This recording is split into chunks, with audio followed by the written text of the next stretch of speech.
ऐसा लगता है कि पंडा फोन पे बात करते रहता है भगवान से कि कौन से दिन कहाँ मिलेगा। हमारे दिमाग में डाला जाता है शनिवार है हनुमान जी की तरफ चले जा, मंगलवार है शंकर भगवान की तरफ चले जा, गुरुवार है फलाना लक्ष्मी की तरफ चले जा, इतने बजे जाना, इतने बजे मंदिर में जाना, इतने बजे पूजा करना। बिरसा मुंडा ने बोला मैं ऐसे भगवान को नहीं मानता हूँ जो ब्राह्मणों की मानता है। हिंदू राष्ट्र का मतलब होता है आदिवासी मुक्त भारत। जो इस देश को हिंदू राष्ट्र घोषित करना चाहते हैं उसका दूसरा मतलब होता है आदिवासी मुक्त भारत, यानी बगैर आदिवासियों का देश। जिस दिन आदिवासी वनवासी हो जाएगा उस दिन दलित, ओबीसी और अल्पसंख्यक स्वर्गवासी हो जाएंगे। 1993 में भारत सरकार ने संयुक्त राष्ट्र संघ में एक प्रस्ताव भेजा जिसमें लिखा है कि भारत में आदिवासी रहते ही नहीं है। इसका मतलब ये होता है कि भारत में आदिवासी नहीं है और भारत के आदिवासी नागरिक भी नहीं। तो इन लोगों ने आपकी पहचान को भी खत्म कर दिया, आपकी नागरिकता को भी खत्म कर दिया। लोगों ने आरोप लगाया कि बाबा साहब ने संविधान में आदिवासियों को डिफाइन नहीं किया। यह बात गलत है।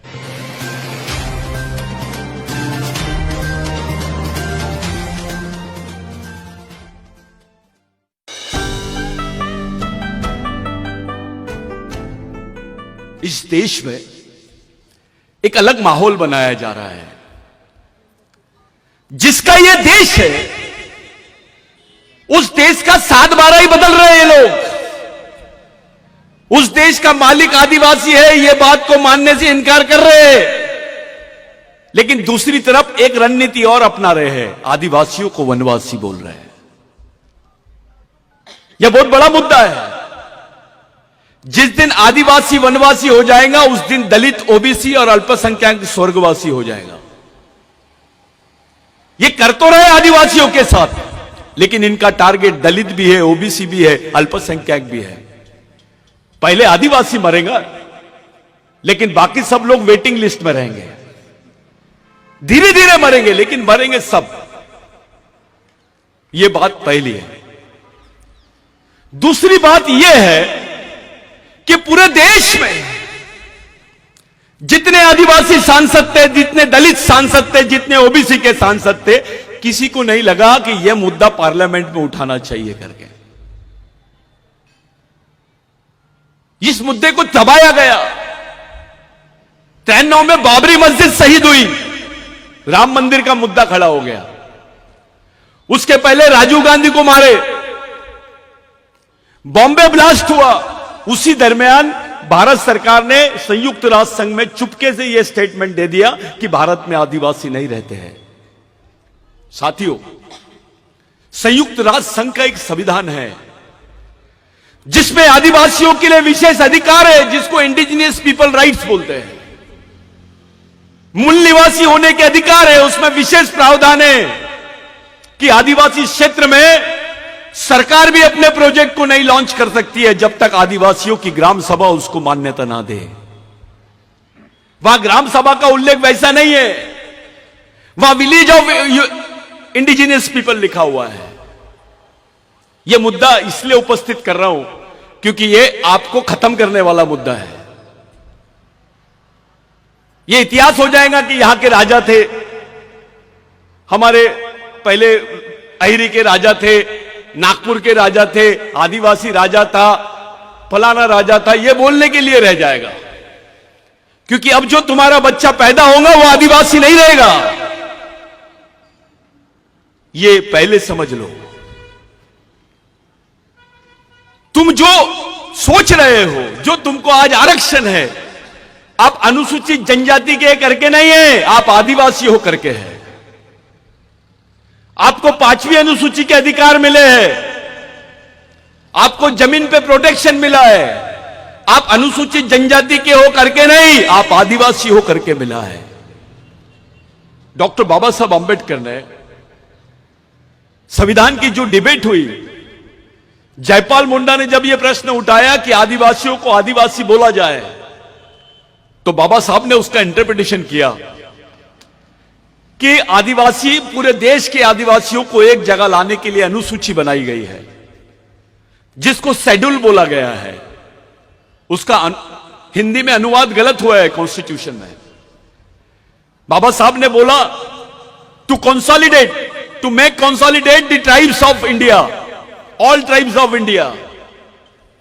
आई am framing a schedule to define them who are Adivasis. इसलिए डॉक्टर बाबा साहब अंबेडकर ने उनको शेड्यूल ट्राइब बोला। लोगों ने आरोप लगाया कि बाबा साहब ने संविधान में आदिवासियों को डिफाइन नहीं किया। यह बात गलत है।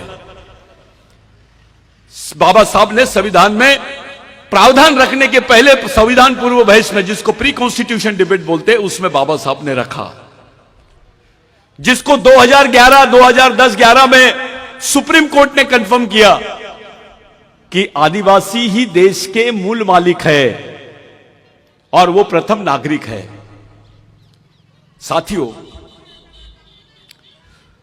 आदिवासियों के संबंध में सुप्रीम कोर्ट बोलने के बाद भी गवर्नमेंट नहीं मानती है।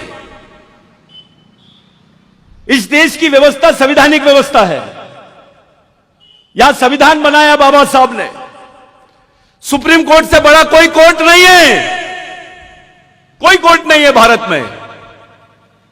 सुप्रीम कोर्ट के बोलने के बावजूद भारत सरकार यह मानने को तैयार नहीं है कि आदिवासी इस देश के मूल मालिक है। हमारे बैल सांसद जाते पार्लियामेंट में और चुपचाप बैठते हैं, कुछ नहीं बोल रहे हैं और चुपचाप काम करते हैं वनवासी करके। अबे तेरे अंदर का बाबूराव शर्माके का खून मर गया क्या? टंट्या भील का खून मर गया क्या? बिरसा मुंडा का खून मर गया क्या? गुंडा धुर का खून मर गया क्या? बाबा साहब का खून मर गया। क्या बात है रे भाई?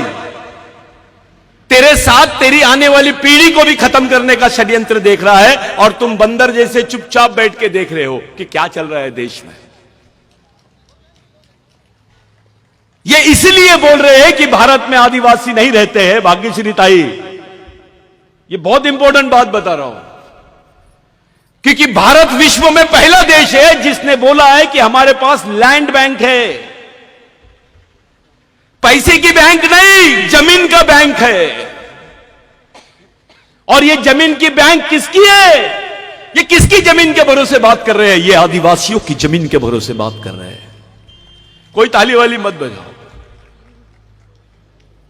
ये आपकी जमीन को बोल रहे हैं ये लैंड बैंक है। अभी आपके पास 25 एकड़ है, 10 एकड़ है, 15 एकड़ जमीन है। जिस दिन बोल देंगे भारत में आदिवासी नहीं रहता है, ये बात अप्रूव्ड हो गई, तो आपकी जमीन जिसका कानून बनाया गया था बिरसा मुंडा के आंदोलन की वजह से, जिसमें 1 लाख लोग मारे गए थे, सेकेंड वर्ल्ड वॉर में इतने लोग नहीं मारे गए जितने बिरसा मुंडा के आंदोलन में मारे गए। जमीन की लड़ाई थी वो। बाबूराव शर्माके की भी लड़ाई जमीन की थी।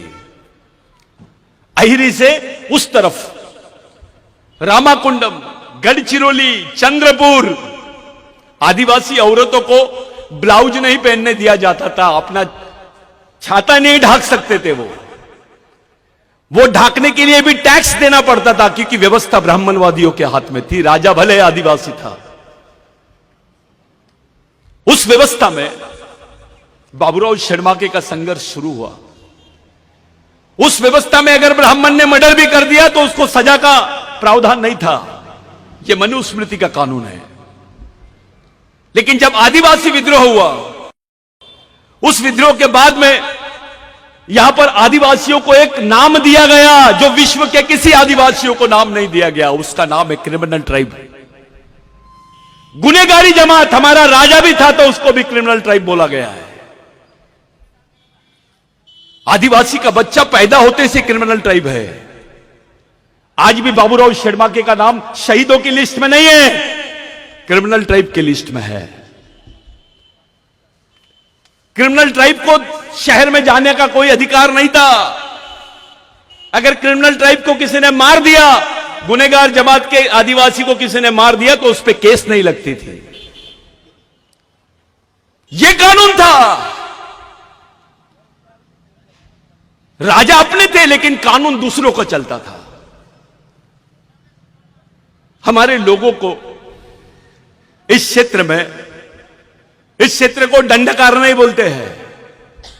दंडकारण्य का मतलब यह होता है कि जिनको सजा दी जाती थी उनको इस क्षेत्र में रखा जाता था। आज भी किसी को ट्रांसफर करना है कोई ऑफिसर ज्यादा वहां पर ये कर रहा है तो उसको गढ़चिरौली भेज देते हैं, अहिरी भेज देते हैं, आलापल्ली भेज देते हैं। ये कौन सी जगह है सजा देने के लिए, जिसको ओपन प्रिजन बोलते हैं, खुली जेल, खुली जेल यानी गढ़चिरौली। इस संघर्ष को अंजाम दिया था उस वक्त बाबूराव शेड़माके ने। बाबूराव शेड़माके अपने जमींदारी को छोड़ा, गोंड को साथ में लिया, माड़िया को साथ में लिया, दलित को साथ में लिया, ओबीसी को साथ में लिया, मुस्लिम पठान को साथ में लिया और आंदोलन छेड़ा। बाबूराव शेड़माके के आंदोलन ने ये जो पश्चिमी क्षेत्र है चंद्रपुर तक, वहां के दलित के पास, आदिवासी के पास, ओबीसी के पास, मुस्लिम के पास जो जमीन आई है वो बाबूराव शेड़माके के आंदोलन की वजह से आई है। उस आंदोलन के बाद ही तुमको सरकार ने जमीन के पट्टे दी। 1911 के पहले के रिकॉर्ड चेक कर लो। तुम्हारा भगवान कौन है? कौन से भगवान ने तुमको जमीन दिया? किनके आंदोलन की वजह से तुम्हारे हाथों में जमीन आई? उस वक्त तो आरक्षण नहीं था, उस वक्त कोई नौकरी के साधन नहीं थे, सिर्फ मजदूरी करते थे लोग। उसका साधन जिंदा रहने का यानी जमीन ही थी। वो जमीन भी हमारे पास से अब जाने वाली है। ये एमएलए भी रहेगा, मिनिस्टर भी रहेगा, क्लास 1 अधिकारी भी रहेगा, कलेक्टर भी रहेगा, तो उसका बच्चा आदिवासी नहीं रहेगा। इतना बड़ा षड्यंत्र आदिवासियों के खिलाफ में इस देश में हो रहा है। हिंदू राष्ट्र का मतलब होता है आदिवासी मुक्त भारत। जो इस देश को हिंदू राष्ट्र घोषित करना चाहते हैं, उसका दूसरा मतलब होता है आदिवासी मुक्त भारत, यानी बगैर आदिवासियों का देश। जब तक इस देश में आदिवासी है, इस देश का नाम कोई बदल नहीं सकता, क्योंकि उसका भूमालक आदिवासी है।